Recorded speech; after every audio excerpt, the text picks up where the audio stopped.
Bom dia a todos. É muito bom estar aqui com vocês. Como vários de vocês sabem, nós temos um VW Touran como carro, um Touran cinzento. Comprámos-lo quando chegámos em Portugal há 8 anos e o carro estava em muito boas condições. Ou seja, estava sem riscos na tinta, os bancos e estofos estavam limpinhos, teve 6 mudanças, controle de cruzeiro, ar-condicionado, airbags, direção assistida e até um leitor de CD. Que maravilha. Ficamos muito contentes em comprar o carro.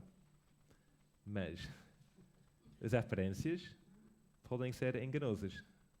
Podem ser enganosas. Desde que compramos o carro não tivemos nada além dos problemas.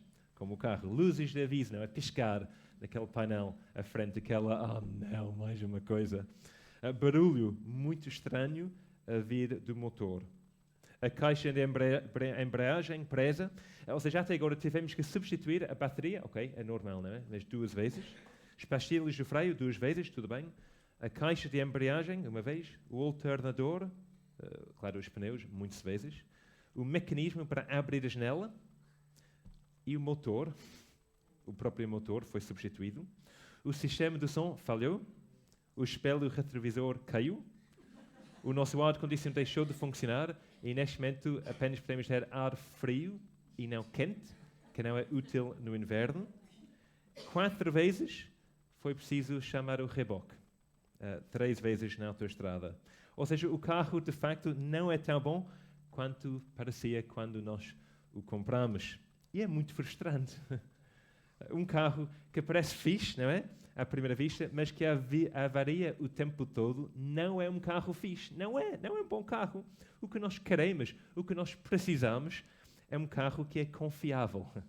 Um carro que continua, independentemente da sua aparência. Bem, amigos, ao longo das últimas semanas, nós temos estudado as 7 cartas escritas no livro de Apocalipse para as igrejas em Ásia Menor.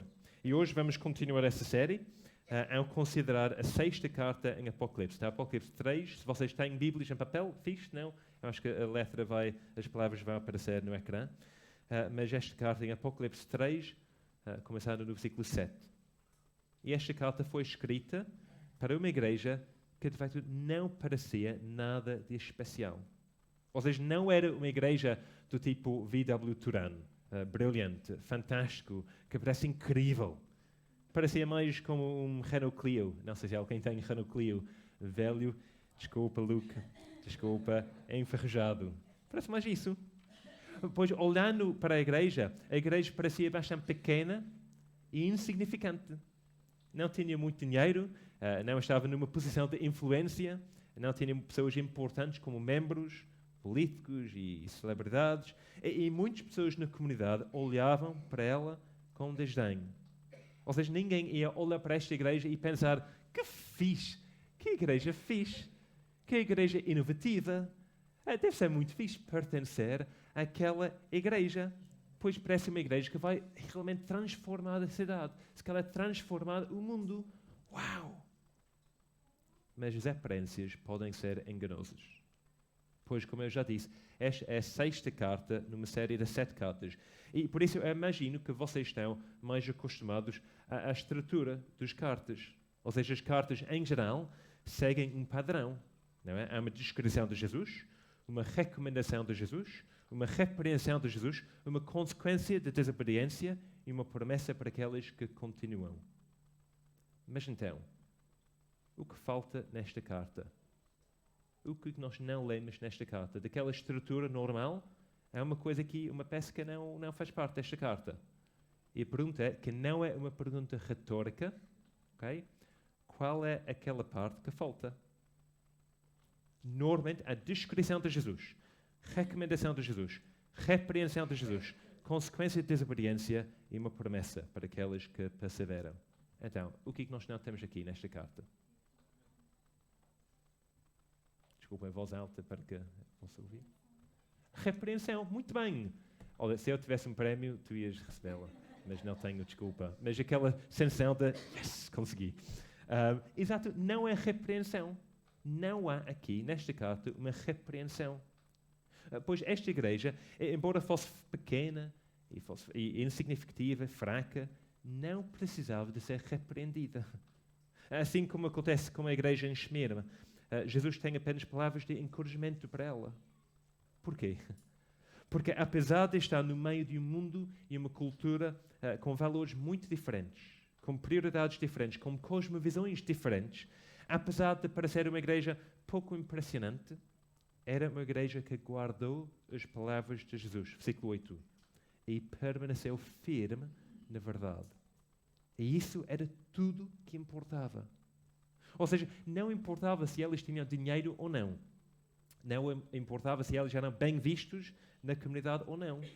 Não importava se eles tinham um novo espaço fixe para as suas reuniões, como toda nova tecnologia ou não.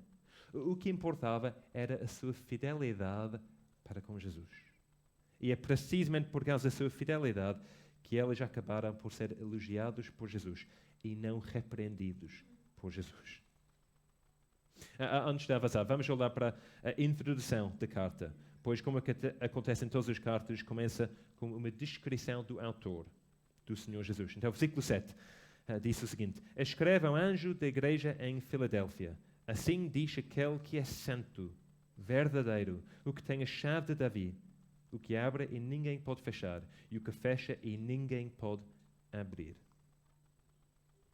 Quem é que tu achas que Jesus é? Os muçulmanos acham que ele era um profeta.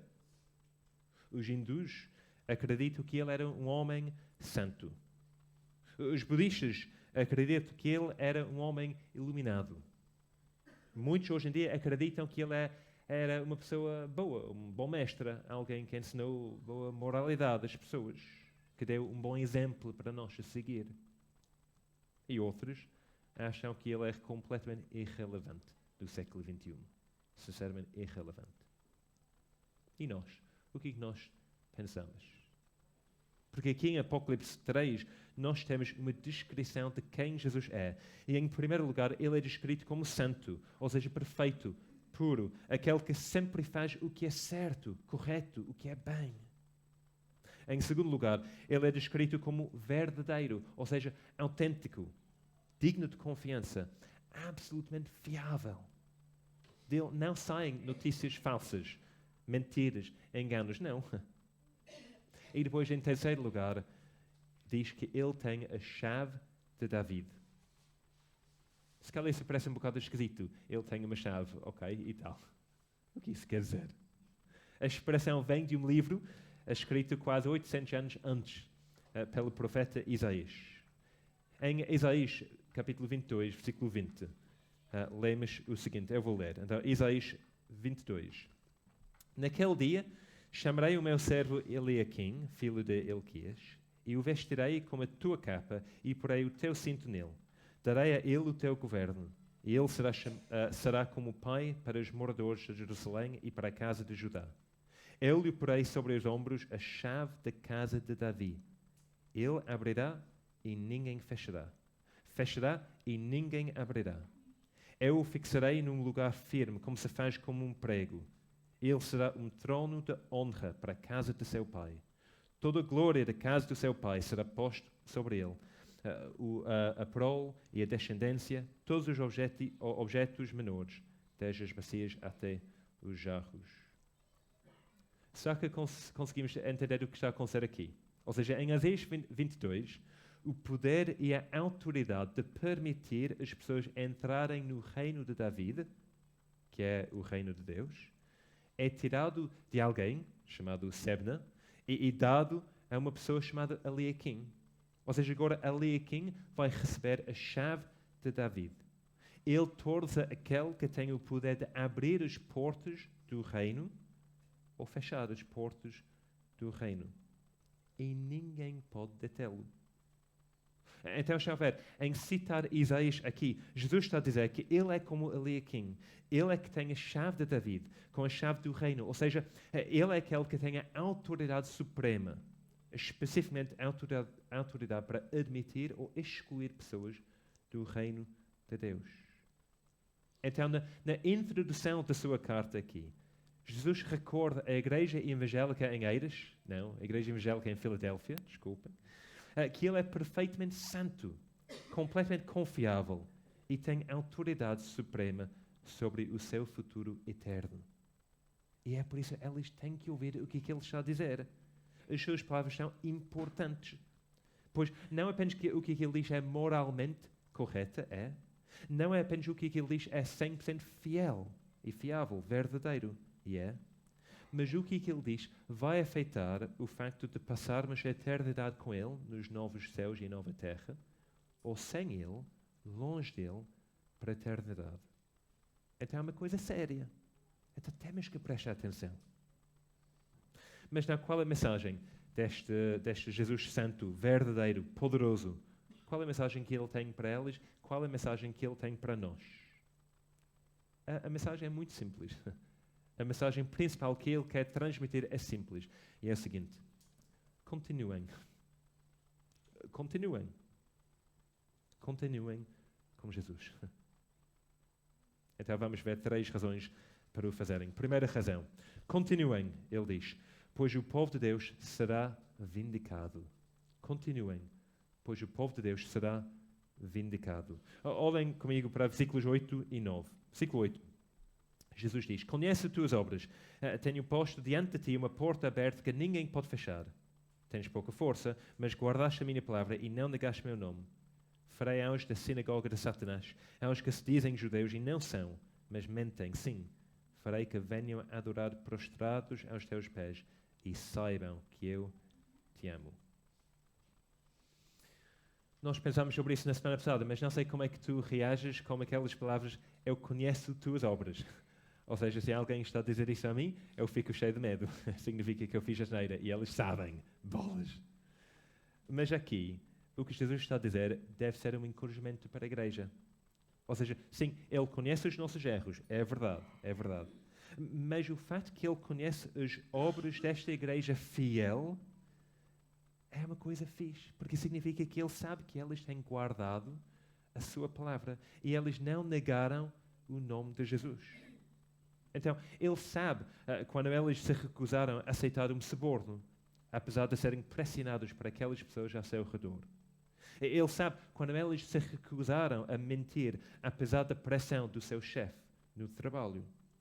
Ele sabe quando eles recusaram-se de ficar bêbados, como os seus amigos, depois de um longo dia de trabalho. Ele sabe quando eles se recusaram de dormir com a sua namorada ou namorado antes de se casarem. Ele sabe quando eles ficaram calados e se recusaram de dizer mal do seu professor ou dos seus colegas. Ele sabe quando eles, com humildade, pediram desculpas à sua esposa, ao seu marido, por perderem a paciência mais uma vez em casa.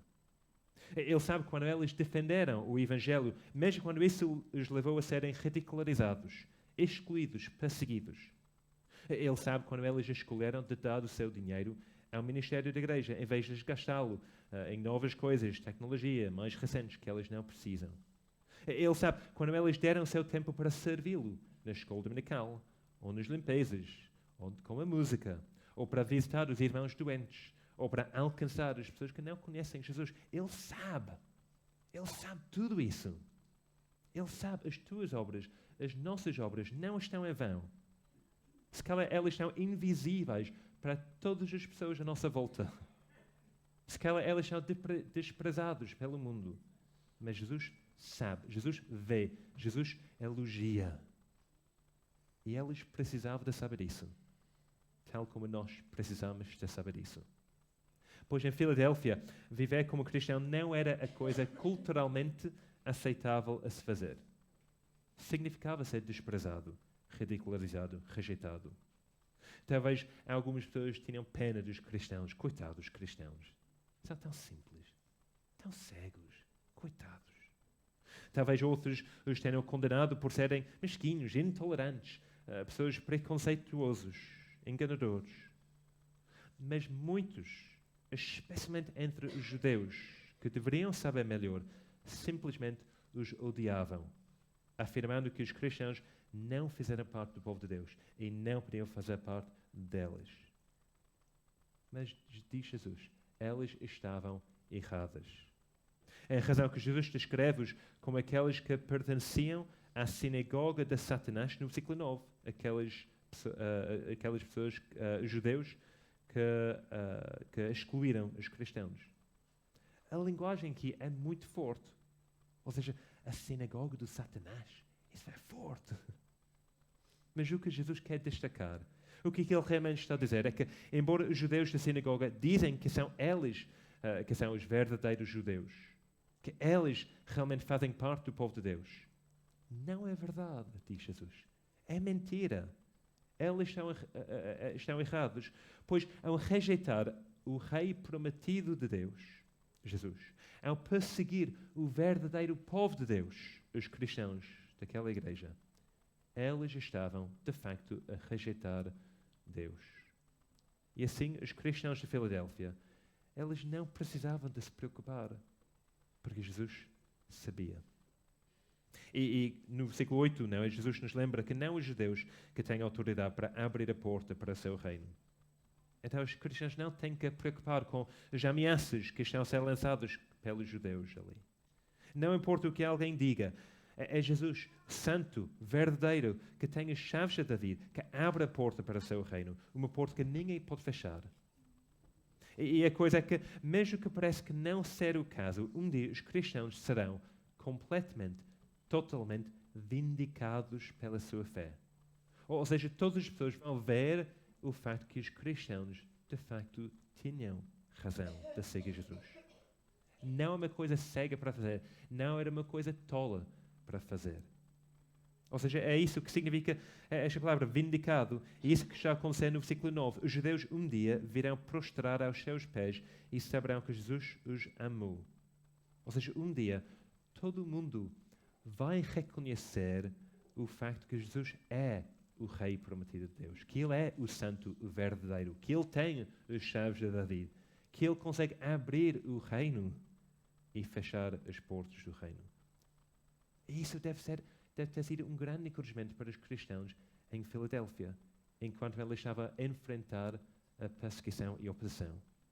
E também deve ser um grande encorajamento para nós. Eles serão vindicados. Eu não sei se vocês conhecem o filme O Fugitivo. Fugitivo? É isso, não é? É um filme bastante antigo. Alguém conhece o filme Fugitivos, com Harrison Ford, 1993. É muito bom. Então, Harrison Ford é um filme clássico sobre um homem que foi condenado por homicídio, que de facto não fez, e ele conseguiu fugir da prisão e depois ele tenta de provar a sua inocência. E a maior parte do filme, ou seja, nós podemos vê-lo fugir da lei. Em todos os lugares que ele vai, há pessoas atrás dele a persegui-lo. Ninguém acredita na sua inocência. Ninguém acredita na sua história. A polícia, os advogados, até os seus próprios amigos. Todos eles são contra ele. Imagina que foi muito difícil para ele estar tão sozinho. Imagina que houve momentos em que ele queria desistir. Será que vale a pena? Ninguém vai acreditar em mim. Eu não vou conseguir provar que eu sou inocente. Mas ele não desistiu. Ele perseverou. Ele continuou. E no fim, desculpa, já dei um spoiler, mas desculpem. Mas ele é, de facto, vindicado. Ou seja, no final do filme, a polícia, os seus amigos, os jornalistas, todos conseguem ver e reconhecer que ele é, de facto, inocente. Que ele tinha e tem razão. É o clímax do filme. E, amigos, é o clímax da história, da grande história do mundo.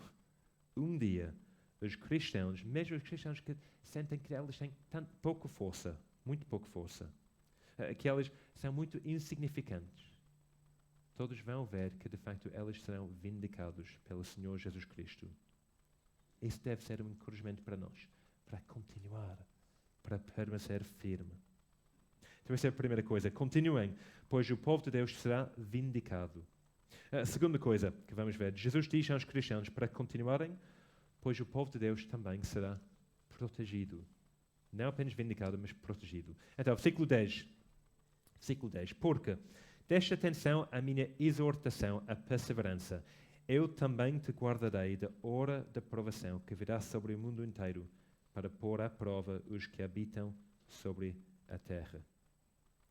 Então, agora nós chegamos a um versículo difícil. Então, vou explicar, mas se vocês não querem ouvir, 30 segundos, 1 minuto, não faz mal. Mas estou para tentar explicar este versículo, porque há várias ideias diferentes sobre aquilo. Então, no primeiro lugar, se tu estás a ler este versículo usando a versão ARA, Almeida Revista Atualizada, vais reparar que é um pouco diferente aqui. Ou seja, diz na ARA: porque guardaste a minha palavra, da minha perseverança, eu também te guardarei. Enquanto na versão aqui, que é a versão da Almeida 21, diz: porque deste atenção à minha exortação à perseverança, eu também te guardarei. Em grego, ou seja, ambos os significados, pode ser ambos os significados. Então temos que interpretar o texto pelo contexto. Será que este texto está a falar sobre a perseverança de Jesus ou a perseverança da igreja? Isso faz diferença. Não faz diferença. Parece, no contexto, que faz muito mais sentido que Jesus está a elogiar a igreja por causa da sua perseverança no meio a dificuldades, em vez de falar sobre a sua própria perseverança. Mas a segunda coisa que também temos que pensar é exatamente o que Jesus está a referir quando ele está a falar sobre elas guardaram a sua palavra. Ou seja, exatamente o que elas guardaram. O que isso quer dizer na prática? E houve várias respostas ao longo de muitos anos em relação a esta pergunta. Algumas pessoas pensam que Jesus está a falar sobre o facto que ele vai guardar os cristãos numa provação específica que virá sobre elas em breve. Ou se calhar que ele vai guardar os cristãos de uma provação que virá sobre todo o Império Romano. E é possível. Mas no contexto não parece uma interpretação muito adequada. Não parece. Pois estas interpretações, acho eu, tiram o versículo fora do contexto. Pois no Apocalipse, como em toda a Bíblia, em nenhum lugar nós encontramos os cristãos a receber a promessa que eles vão ser protegidos, eles vão ser tirados do sofrimento, das dificuldades. Ou seja, os cristãos não vão sofrer, os cristãos não vão enfrentar dificuldades. Nós não lemos isso em lado nenhum. Muito pelo contrário. Há muito ensino que diz explicitamente que cristãos vão sofrer fisicamente. Até alguns vão morrer, mas que mesmo assim eles deviam perseverar. Então, no versículo 10, aqui, porque desta atenção a minha exortação à perseverança da igreja, eu também te guardarei da hora de provação que virá sobre o mundo inteiro, para pôr à prova os que habitam sobre a terra. Ou seja, Jesus não pode estar a falar sobre proteção do sofrimento físico que eles não vão sofrer. Ou seja, ele não está a dizer que eles não vão sofrer com cancro, ou com doenças, ou com pobreza, ou com perseguição. Pessoas que dizem isso estão a mentir. Não é verdade. Não é verdade. As provações chegam a todos os que amam Jesus. Não há maneira de evitar isso. Mas, para interpretar bem este texto, a pista está no texto. Aquela frase que diz: os que habitam sobre a terra. Os que habitam sobre a terra. No livro de Apocalipse, temos esta expressão 6 vezes e sempre se refere ao mundo dos não cristãos, pessoas que não estão a confiar em Jesus. Sempre esta frase: os que habitam sobre a terra, está a falar sobre o mundo que não é cristão. Então Jesus aqui está a dizer que há uma provação espiritual, uma provação real, que está a vir sobre todas as pessoas que não estão a seguir Jesus, do qual os cristãos serão guardados e protegidos. Então a pergunta é: qual é a provação que virá sobre todo o mundo do qual os cristãos serão protegidos e guardados? E a resposta deste livro, a resposta do Apocalipse, é muito clara. É o julgamento do Senhor, o julgamento de Deus. Os cristãos são aqueles que são protegidos do julgamento do Senhor. Pois no último dia, depois da morte, todos os homens e mulheres, velhos e jovens, tu e eu, todos nós, vamos ficar diante de Jesus para ser julgados baseado nas coisas que temos feito e dito e pensado. E podia ser um momento bastante assustador. Pois a verdade é que todos nós somos culpados perante o Senhor, todos nós. Culpados pelo nosso pecado. Mas aqui em Apocalipse 3, aqueles que fazem parte desta igreja evangélica, os cristãos que são fiéis, eles não precisaram de ficar assustados. Pois Jesus está a dizer que eles vão ser protegidos deste julgamento final. Que é uma promessa maravilhosa. Como é que eles vão ser protegidos? Bem, mais um filme dos Transformadores. Eu sei, não é tão profundo. Ajude-nos a entender um pouco como. Pois o filme começa com estas palavras. Foi dito que sem sacrifício não pode haver vitória. Que frase bonita, mas é verdade. Sem sacrifício não pode haver vitória. Não pode haver proteção. Não pode haver salvação. A única razão aqui que Jesus consegue prometer a proteção do julgamento que virá sobre o mundo todo é porque é Ele que faz a proteção. É Ele que vai nos guardar. Ele fez isso, não é? Ele fez isso no momento que Ele foi para a cruz e morreu no nosso lugar, a mostrar o seu amor para conosco, mas também a ser castigado pelo nosso pecado, para que nós podíamos ser perdoados. Irmãos, se nós estamos a confiar nisso, estamos a confiar em Jesus, se estamos a perseverar na nossa fé, se nós estamos a continuar, então podemos ter certeza absoluta de que nós também vamos ser protegidos, guardados do julgamento que virá. Pois Jesus prometeu isso e Jesus fez isso. Isso deve ser um encorajamento. Então, vimos Jesus encorajar os cristãos para continuar, pois eles são vindicados e também porque eles são protegidos. Então, última coisa, e muito mais rápido, vamos ver Jesus encorajar os cristãos a continuar, porque também eles serão seguros. Então, versículo 11. Venho sem demora, diz Jesus, conserva o que tens, para que ninguém tome tua coroa. Farei do vencedor uma coluna no templo do meu Deus, de onde jamais sairá. Escreverei nele o nome do meu Deus, o nome da cidade do meu Deus, a Nova Jerusalém, que desce do céu da parte do meu Deus, e também o meu novo nome. Jesus diz-nos para continuar, para guardar a coroa que tem, para não deixar ninguém atirá-la dele. Mas ele encoraja-os com a sua vinda iminente. Eu duvido que ele está a falar sobre a sua segunda vinda, pois isso não aconteceu sem demora, não é? Então, provavelmente, ele está a referir a sua vinda através do Espírito Santo para os cristãos, para fortalecê-los nos momentos mais difíceis. E nesse sentido, nós também podemos tirar bastante conforto, pois o mesmo Jesus, este Jesus, está conosco agora, pelo mesmo Espírito, fortalecendo-nos, equipando-nos, sustentando-nos para continuar a correr a corrida e manter os nossos olhos fixos em Jesus. E para nos motivar ainda mais, Ele dá-nos essas promessas maravilhosas no versículo 12, não é? Que os cristãos vão tornar-se uma coluna no templo. Ou seja, eles vão ser uma parte permanente do reino de Deus. Sim, eles foram excluídos da sinagoga, mas eles não serão excluídos da presença de Deus. Pois é Jesus quem tem as chaves. É Jesus que deu-lhes uma porta aberta. Eles vão entrar no reino de Deus. Eles vão ser pilares permanentes no reino de Deus. Eles são completamente seguros. Seguros nas suas mãos. Para sempre. Ninguém vai conseguir tirá-los dali. Ninguém vai conseguir prejudicá-los. Ninguém, nem mesmo o Thanos dos Vingadores, com um clique dos seus dedos, ninguém vai conseguir tocá-los. Ninguém. E há mais aqui, pois eles também serão marcados como o nome de Deus, porque eles pertencem a Deus. Eles vão ser marcados como a cidade de Deus. Eles pertencem à cidade de Deus. E também Jesus, pois eles foram comprados pelo sangue de Jesus. Então, não vai haver dúvidas de quem eles pertencem. E é exatamente a mesma coisa conosco também. Se nós estamos confiando em Jesus, nós pertencemos a Ele. Da mesma forma que todos os livros que são meus têm o meu nome, e é verdade, escrito na primeira página, eu sempre escrevo o meu nome em cada livro, porque depois de emprestá-los eu esqueço a quem eu empresto. Então, todos os meus livros têm o meu nome escrito. Este livro pertence a mim.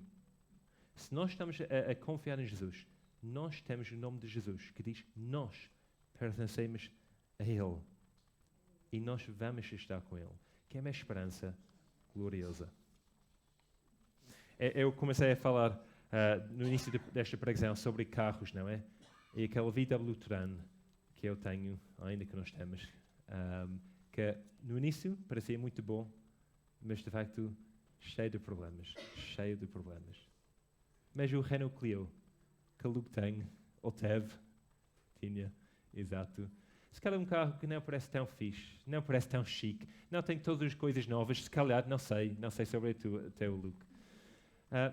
De facto, se o carro funciona, se o carro continua, se o carro permanece e persevera no meio das dificuldades, no meio da vida, então é isso que nós queremos. É isso que nós precisamos. E quando Jesus olha para a sua igreja, quando Jesus olha para nós, é isso que Ele quer ver. Não uma igreja que é tão fixe, com luzes, com fumaça em todo lugar, mas uma igreja que é fiel, que prega a sua palavra com fidelidade, que tenta ouvir e seguir Jesus com fidelidade, diariamente, não apenas no domingo, mas durante a semana. Então, amigos, espero que vocês possam se sentir encorajados de fazer igual. Embora às vezes parece que cristãos são tolos, que somos pessoas tão insignificantes, que não temos tanto valor perante a sociedade, Jesus vê. Ele conhece as tuas obras. Ele conhece as nossas obras. Ele sabe quando nós estamos a ser fiel a Ele. E nós vamos ser vindicados, vamos ser seguros, vamos ser protegidos para sempre. Vamos orar. Quem tem ouvidos, ouça o que o Espírito diz às igrejas. Senhor Deus, nós sabemos que nós, enquanto igreja, nós, enquanto cristãos, que falhamos e fazemos e dizemos e pensamos coisas que não devíamos pensar. Mas também, Senhor, Tu sabes, Tu conheces o nosso coração. Senhor, nós queremos ser fiéis. Queremos seguir-Te em espírito e em verdade.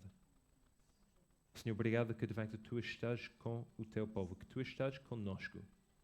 E que apesar das nossas fraquezas, apesar dos desafios que nós enfrentamos enquanto igreja, apesar dos desafios que nós enfrentamos enquanto cristãos, quando nós saímos daqui e tentamos viver no mundo, em casa, na nossa comunidade, no local do trabalho, Senhor.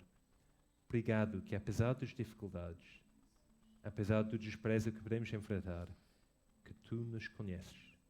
Conheces como é que nós estamos a viver. E que porque nós pertencemos a Ti, nós vamos ser vindicados. As pessoas um dia vão perceber que de facto temos razão em seguir Jesus. Senhor, obrigado que nós vamos ser protegidos do julgamento final. Que podemos dizer que, independentemente das circunstâncias, está tudo bem conosco. Temos paz por causa de Jesus. E obrigado, Senhor, que por causa de Jesus nós podemos ter certeza absoluta que estamos seguros e que vamos continuar em segurança, porque Tu estás conosco e Tu vais nos proteger de todo o mal. Senhor, obrigado. Nós oramos que possas encorajar-nos esta semana para lembrar disso, para alegrar nisso e para viver para Jesus. Então oramos isso em nome dEle. Amém.